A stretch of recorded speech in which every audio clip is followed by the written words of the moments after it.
What's going on, guys? It's Greg here, aka NYPrepper. It is Friday, November 17th, 2023, and I have an emergency alert to share with you guys. Right now, it is 1:39 p.m. Eastern Time here in the United States, and we have some major breaking news coming from Europe, Russia, and the Middle East. So I want to start with Russia. So apparently, Russia is going to be testing their SARMAT intercontinental ballistic missile soon. And this is the first time that they're actually going to test it. And apparently, it has a range of 15,000 kilometers. And they're going to launch this missile from the Plesetsk Cosmodrome towards the Pacific Ocean. Okay, so this thing is going to fly towards the Pacific Ocean. We don't know if there's going to be a nuclear warhead attached to it or not, but we do know that Russia has pulled out of the nuclear test ban treaty, which would allow them to detonate nuclear warheads for testing in the atmosphere and underwater. Also, we have some very concerning news coming out of Great Britain. Apparently, last night, NATO F 35s were scrambled to intercept Russian nuclear bombers that flew towards northern Great Britain in the Norwegian Sea.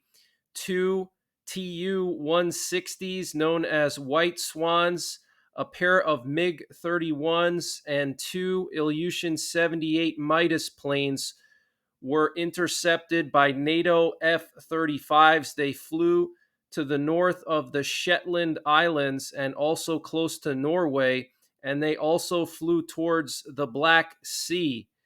All right, so they flew all around Europe. They went all the way down to Norway and Great Britain, and then they went all the way around to the Black Sea. Okay, so this is very concerning, guys. And what you're looking at here is a picture of the Russian Tu 160. This is a supersonic nuclear bomber, and it's very similar to our B 1 Lancer, almost identical.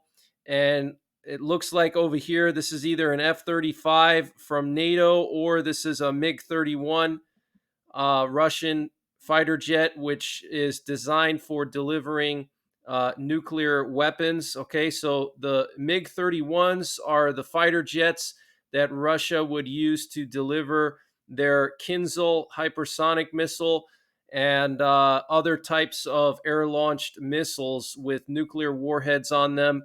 So, this was a nuclear bombing mission, guys. This was a training exercise, supposedly. This is very concerning, guys. Okay.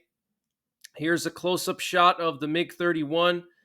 And here we have a shot of the Midas plane, the Ilyushin 78, which is an intelligence plane, I believe, or an aerial refueler.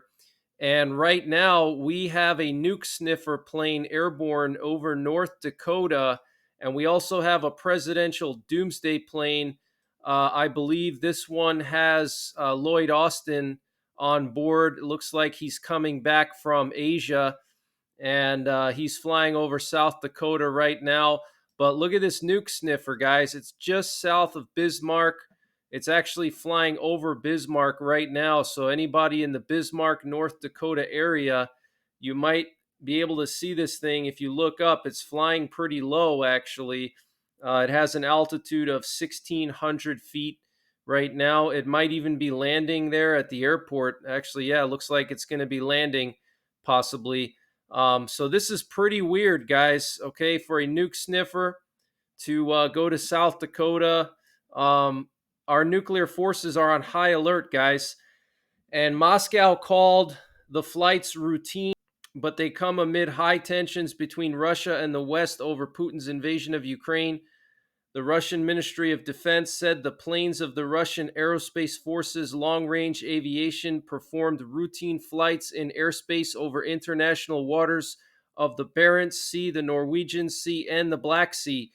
Tu-160 strategic bombers and Tu-22M3 long-range bombers took part in the missions, said Lieutenant General Sergei Kobylash, commander of Russian long-range aviation. And he also added that all the flights were carried out in strict conformity with international rules on the use of airspace. And this comes just days after Russia loaded their Vanguard hypersonic missile into a silo, okay, in Russia. So things are really escalating between Russia and the United States. Okay, Russia and the U.S. are building up their nuclear arsenals. So this is very, very concerning. And the commander of the Turkish Navy, Admiral Ercüment Tatlıagu, said that Turkey does not want NATO or America in the Black Sea. And he said that Turkey does not want the Black Sea to turn into the Middle East, and they do not want any country or NATO to enter the Black Sea. And he was talking about the Montreux Treaty, which is basically a treaty that allows Turkey to control entry into the Black Sea. So this is crazy, guys. Okay, Turkey is a NATO country, and they do not want NATO or American vessels in the Black Sea. That is absolutely insane. Why are they in NATO? Why do we have dozens of nuclear warheads there? We should pull those warheads out, take them out, shut down our base, get our boys out of there, and kick Turkey out of NATO. Okay? Let them be a neutral country if that's what they wish. And the U.S. Embassy in Turkey has put out a warning for all U.S. government employees in Turkey to reduce their presence in public places and not to wear any insignia that would identify them as Americans. And this is due to fears of violence amid the war in Israel.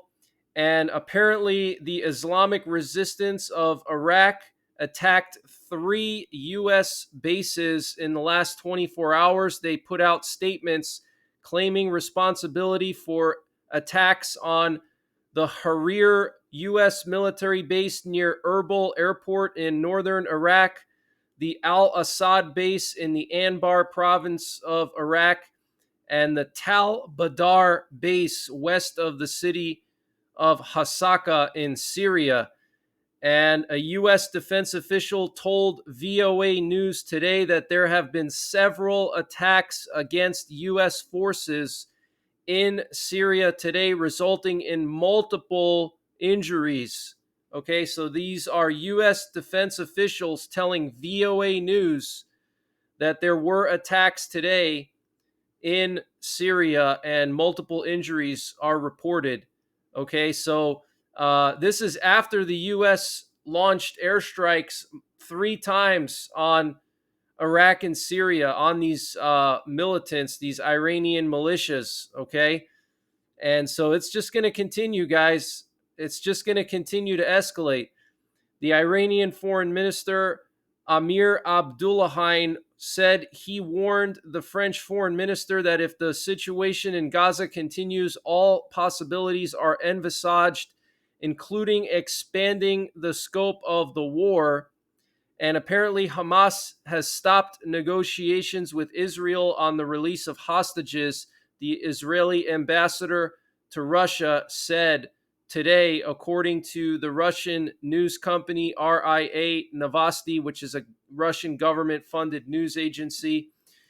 Apparently, U.S. and European allies are pushing for a plan to deploy an international peacekeeping force in Gaza after the war ends. This was reported by Bloomberg yesterday. And Finland is going to be shutting down 4 of their 9 border crossings with Russia in the southeastern part of Finland. And these border crossings are at Valima, Nuijama, Imatra, and Nirala. And I'll just show you guys on the map here where those border crossings are. So here we have St. Petersburg, here we have Helsinki. So it's basically these roads here that cross into Finland near Lake Ladoga. Okay, so here's one right here. This road here is shut down. This road here is shut down. This road here is shut down. And this one up here as well. Okay, So basically, this whole section here next to Lake Ladoga, all the border crossings are now closed into Finland. And I want to just read to you what Russia said in response to this. So, Kremlin spokesman Dmitry Peskov said on Friday that Finland was making a big mistake by choosing a path of confrontation with Russia, state news agency TASS reported. And he also said one can only express deep regret that the Finnish authorities have taken the path of destroying bilateral relations. Wow, guys.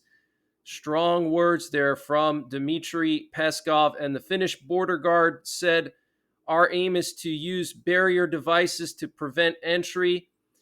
And the measures were a response to changes in Russia's border policy.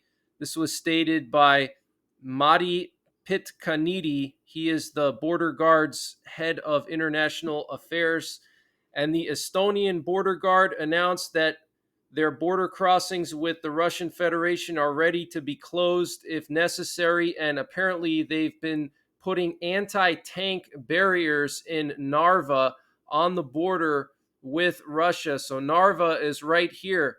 Okay. Apparently, Estonia is putting anti tank barriers in this area. Okay. And there is a prepper on YouTube by the name of NYPrepper, and I'm going to reach out to him and ask him if this is true and gather any information from him. But check out the NYPrepper. I'll share a link to his YouTube in the comments section down below. I'll pin a link to his YouTube channel, but I'm going to reach out to him personally and try to get some information.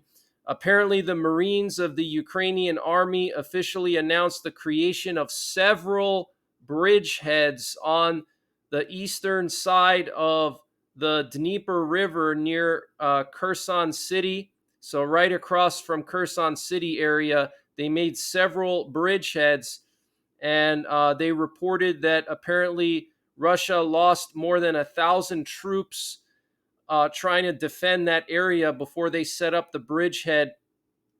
And their aim is to prepare for a possible invasion of Crimea. And the Russian Ministry of Defense said that they destroyed 7 Ukrainian unmanned boats and a Willard-class fast boat with a landing group of the Ukrainian armed forces as they were trying to reach Crimea. So it looks like Ukraine may try to make some kind of a land invasion on Crimea, but they are setting up several bridgeheads, okay? Over here in Kherson, you can see where that arrow is. Okay, so they've already established several bridgeheads. So it looks like Ukraine is making some small gains.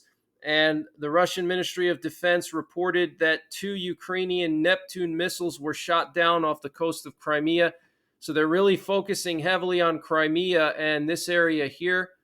And we had a lot of NATO surveillance and reconnaissance last night near Moldova. This is very, very unusual to have this many reconnaissance planes flying just west of Moldova along the Moldova-Romania border. There were 2 Bombardier Challenger 650s and a RC-135 rivet joint, and they were all flying along the Moldova-Romania border here.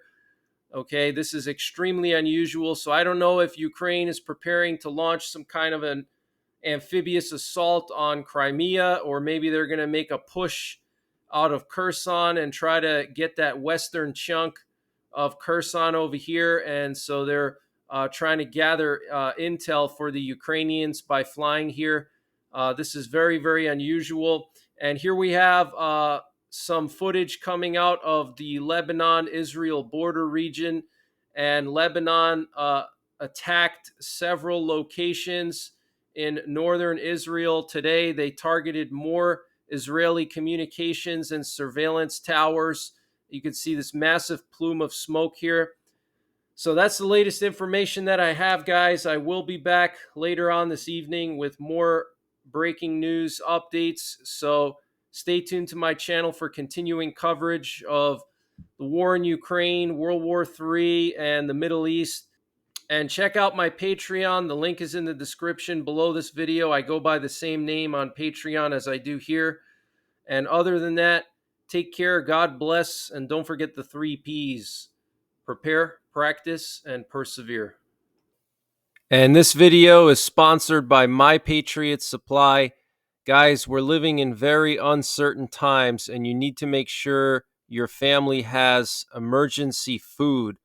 When World War III starts, you're not going to be able to go to your grocery store to get food. Or when there's a power outage caused by natural disasters or cyber attacks. So you cannot rely on grocery stores to feed your family. You need to have emergency food. And NYPrepper Supply makes it very easy to prepare for these uncertain times. They have a 3-month emergency food supply, and it has a 25-year shelf life, and it's all contained within 6 rugged, water-resistant buckets, and you get a wide variety of food from dinners, lunches, breakfasts, drinks, snacks, so you're not going to get bored eating the same food every single day in a real SHTF situation. They also have a 2-week emergency food supply, which is a great option for camping. So use the link preparewithnyprepper.com to get the 3-month or 2-week emergency food supply from NYPrepper Supply. There's a link in the description below this video. It's an excellent gift idea for a prepper. They also have a general store. When you go to that page, you click on their logo, and once you click on their logo, it'll take you to their general store where they have MREs, solar generators, potassium iodide, survival seeds, a whole bunch of stuff, fire starters, water filters. All of these are excellent gift ideas for the prepper in your family. So use the link preparewithnyprepper.com to get the 3-month and 2-week emergency food supplies. The link is in the description below this video.